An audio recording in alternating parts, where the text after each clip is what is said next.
भोरनपुर गांव की गलियों में बच्चे खेल रहे हैं। औरतें कुएं से पानी भर रही थीं। लेकिन जब गौरी वहां से गुजरी, सबकी आवाजें थम गई। सीता धीरे से अपनी सहेली से, देखो, गौरी आ रही है। आज फिर किसी पर गुस्सा उतार देगी। गौरी घूरते हुए, क्या देख रहे हो तुम सब? कोई काम नहीं है क्या तुम्हारे पास? चुगली करने बैठी हो सबके सब। सारी औरतें डरकर इधर उधर हो जाती हैं। गौरी मुस्कुराती है, लेकिन उसकी मुस्कान में अहंकार दिखाई देता है। गौरी मुस्कुराती हुई अपने घर चली गई। गौरी का पति मोहन खेत से थका हुआ घर आया।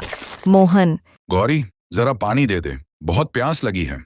गौरी तीखे लहजे में, दिन भर खेत में बस बैठ के टाइम पास करते हो और घर आते ही सेवा करवानी है। खुद नहीं उठा सकते घड़ा? गौरी, तू कब सुधरेगी? सब औरतें अपने पतियों का ध्यान रखती हैं। तू क्यों इतना गुस्सा करती है? गौरी चीखते हुए, चुप रहो मोहन, मैं तेरी नौकरानी नहीं हूँ। जाओ और खुद पानी का गिलास लेकर आओ। इतना बोलकर गौरी गुस्से से अपने कमरे में चली गई। मोहन उदास होकर रसोई में चला गया।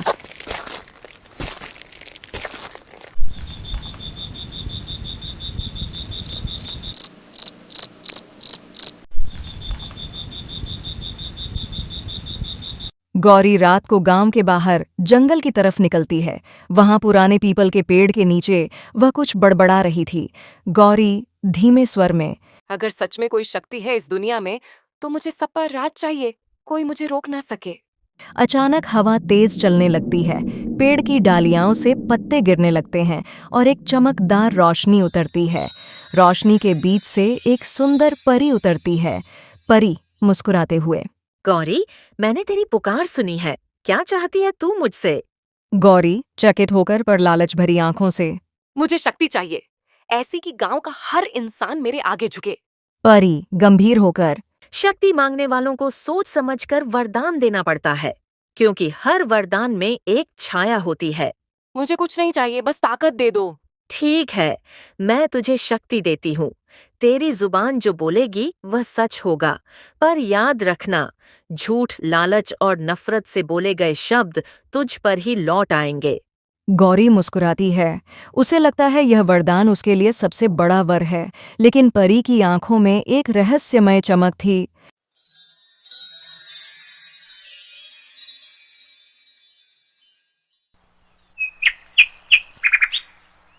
गौरी अपने घर के बाहर खड़ी है।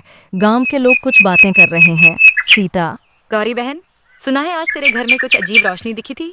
गौरी घमंड से, अब मेरे घर और मेरी जिंदगी में जो भी होगा वो सब मेरी मर्जी से होगा। अचानक सीता का घड़ा अपने आप टूट जाता है। सब हैरान, गांव वाले डरते हुए। ये कैसे हुआ? गौरी धीरे से मुस्कुराकर, मैंने कहा था ना, अब यहाँ जो होगा वो मेरे हिसाब से होगा। गांव में सनसनी फैल जाती है। किसी को समझ नहीं आता कि ये चमत्कार है या श्राप।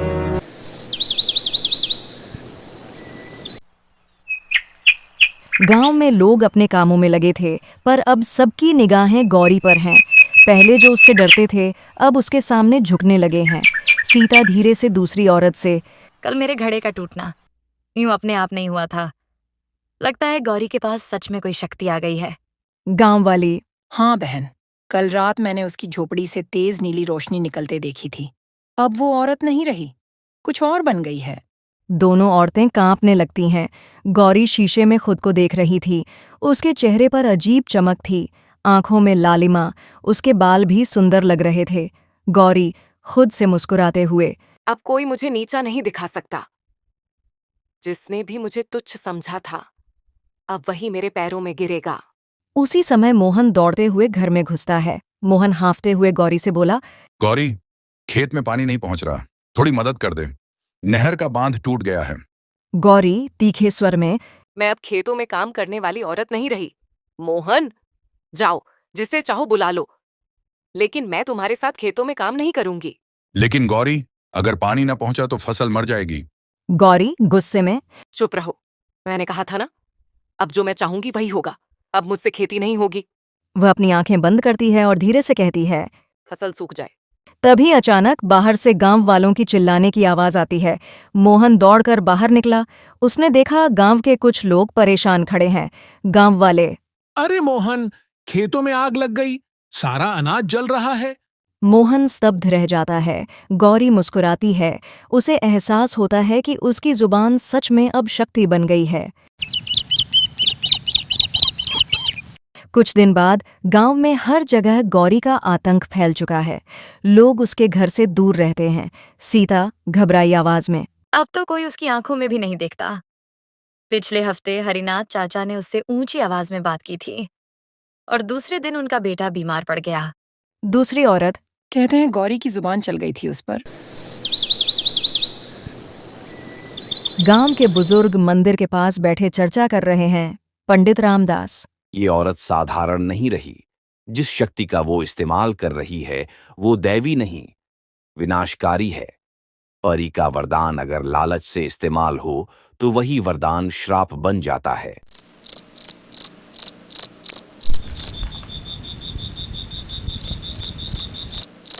गौरी फिर उसी जंगल में जाती है जहां उसने परी को देखा था। अब वह अपने आप पर नाज करती हुई हंस रही है। गौरी, परी, तूने कहा था मेरी जुबान की ताकत है, देख ले, अब पूरा गांव मेरे कदमों में है। अचानक वही नीली रोशनी फिर से उतरती है। परी फिर प्रकट होती है, पर इस बार उसका चेहरा गंभीर है। परी, गौरी, तूने अपने वरदान का दुरुपयोग किया है। गौरी अहंकार से, दुरुपयोग? मैंने सिर्फ वही किया जो मेरे हक में था। अब कोई मेरा मजाक नहीं उड़ाता। वरदान शक्ति नहीं, जिम्मेदारी होती है। तूने निर्दोषों पर अत्याचार किया है। तेरे भीतर जो नफरत है वही तेरे शब्दों में जलन बन चुकी है। मुझे तेरे उपदेश नहीं चाहिए, जा यहाँ से। परी धीमे स्वर में, तू नहीं जानती, तेरे हर शब्द की कीमत तू खुद चुकाएगी। परी गायब हो जाती है। हवा में ठंडक बढ़ जाती है। गौरी को अजीब सी बेचैनी महसूस होती है। वह वापस अपने घर लौट आती है। रात में गौरी सो नहीं पा रही। अचानक उसके कानों में गांव वालों की आवाज गूंजने लगती है। दुष्ट औरत, दुष्ट औरत, अभिशप्त औरत, अभिशप्त औरत, दुष्ट औरत, दुष्ट औरत, अभिशप्त औरत। अभिशप्त औरत। वह उठकर चीखती है। गौरी, चुप रहो सब, मैं सबसे शक्तिशाली हूँ। अचानक बाहर से हवा चलती है। दरवाजा अपने आप खुलता है। बाहर वही पीपल का पेड़ नजर आता है। उसकी डालियां अब लाल रोशनी छोड़ रही हैं। गौरी धीरे से, क्या ये मेरा वरदान ही अब मुझे निगलने आ रहा है? गौरी कांपती है और दूर आसमान में वही परी की आवाज गूंजती है। याद रख, हर दुष्ट वरदान के भीतर एक श्राप छिपा होता है।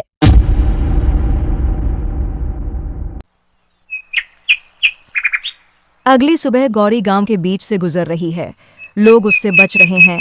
तभी एक बच्चा गलती से उसके पांव से टकरा जाता है। गौरी गुस्से में, अरे, ये बच्चा तो बिल्कुल जंगली है, गायब हो जाए ये। गौरी के मुंह से शब्द निकलते ही बच्चा अचानक गिरकर बेहोश हो जाता है। गांव वाले चिल्लाते हुए, अरे, बच्चे को क्या हो गया? बच्चे को क्या हो गया? ये औरत अपशकुन है। औरत अपशकुन है। ये बच्चा मर जाएगा। गौरी भागकर पीछे हटती है। उसकी आंखें चौड़ी हो जाती हैं। गौरी डरते हुए खुद से, मैंने सिर्फ गायब होने की बात कही थी, ये तो मरने जैसा हो गया। गौरी डरकर घर लौटती है, लेकिन अब उसके पीछे परछाइयां चल रही हैं। उसकी चाल भारी हो जाती है। गौरी रोते हुए, ये मेरे साथ क्या हो रहा है? तभी उसे किसी की आवाज सुनाई देती है, अदृश्य आवाज। जिसने डर फैलाया उसके भीतर डर जन्म लेता है। कौन बोल रहा है? सामने आ। अचानक कमरा नीली रोशनी से भर जाता है। वही परी प्रकट होती है, लेकिन इस बार शांत नहीं, उदास। परी धीमे स्वर में, गौरी, ये वही श्राप है जिसके बारे में मैंने तुझे पहले ही चेताया था। गौरी गुस्से में, मैंने बस अपना हक मांगा था। गांव वालों ने मुझे हमेशा छोटा समझा। अब जब मैं शक्तिशाली बनी तो सब डरने लगे। शक्ति डर से नहीं, दया से चलती है। तूने हर वाक्य में झर बोया और अब वही झर तुझ पर लौट रहा है। गौरी कांपते हुए, इसे रोक, ये श्राप मुझसे हटा, मैं मर जाऊंगी। अभी भी समय है। अगर तू अपना दिल बदल दे, वरदान को संभाल सकती है। लेकिन अगर तूने नफरत जारी रखी तो एक दिन तेरे ही शब्द तुझे मिटा देंगे। गौरी रोने लगती है। परी गायब हो जाती है। कमरे में फिर से अंधेरा।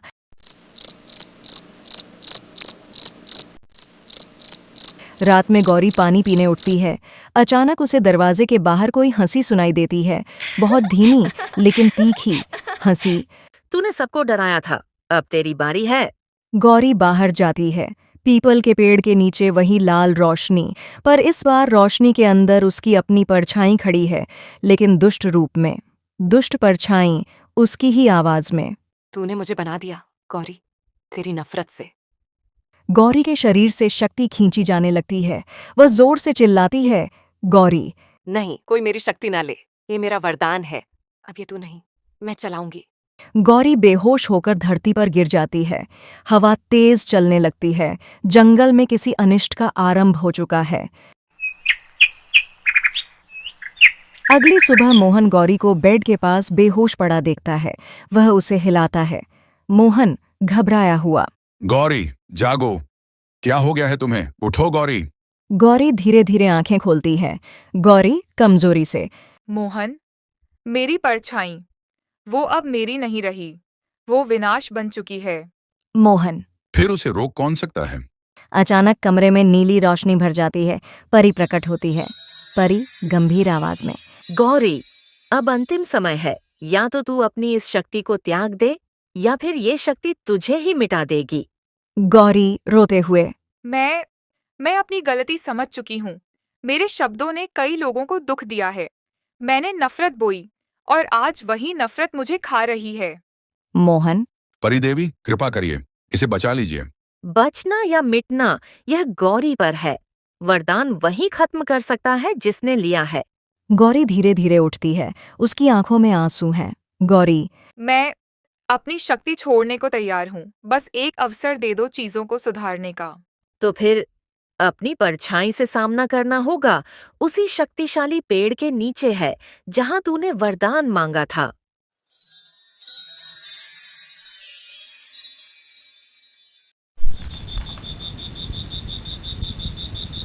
रात के समय पीपल के पुराने पेड़ के नीचे लाल धुआं उठ रहा है। दुष्ट परछाई वहां खड़ी है, और भी भयानक रूप में। परछाई हंसते हुए। तू मुझे खत्म करने आई है? जिस नफरत ने मुझे जन्म दिया, क्या उसे मिटा पाएगी? गौरी डरकर भी हिम्मत से। हाँ, मैं करूंगी, क्योंकि अब मुझे एहसास है, शक्ति दूसरों को डराने के लिए नहीं, बचाने के लिए होती है। लेकिन अब बहुत देर हो चुकी है। परछाई की आंखें चमकती हैं और वह हमला करती है, लेकिन गौरी अपने हाथ जोड़कर बोलती है, गौरी। मैं तुम्हें अपने भीतर वापस लेने आई हूँ और नफरत को हमेशा के लिए खत्म करने। गौरी के शब्द बदल चुके हैं। अब उनमें नफरत नहीं बल्कि पश्चाताप है। अचानक हवा शांत हो जाती है। लाल धुआं कमजोर होने लगता है। परछाई चिल्लाते हुए। नहीं, ये शब्द मुझे जला रहे हैं। उसी क्षण लाल रोशनी फट जाती है। रोशनी गायब, परछाई गायब और पूरा जंगल शांत। परी प्रकट होती है। अब उसके चेहरे पर संतोष है। परी। गौरी, तूने अपने भीतर की नफरत को हराकर खुद को बचा लिया। वरदान समाप्त हुआ। अब तेरे शब्द सामान्य हैं और तेरी जिंदगी भी।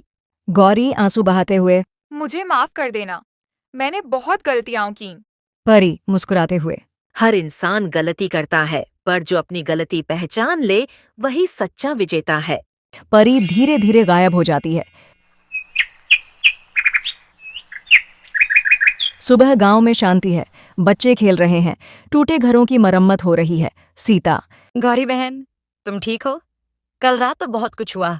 गौरी नम्रता से। हाँ सीता, मैं ठीक हूँ और आज से मैं किसी को डराऊंगी नहीं, नफरत नहीं करूंगी, सिर्फ सुधार करूंगी। मोहन मुस्कुराते हुए। ये ही मेरी असली गौरी है। गौरी के चेहरे पर पहली बार सच में शांति है।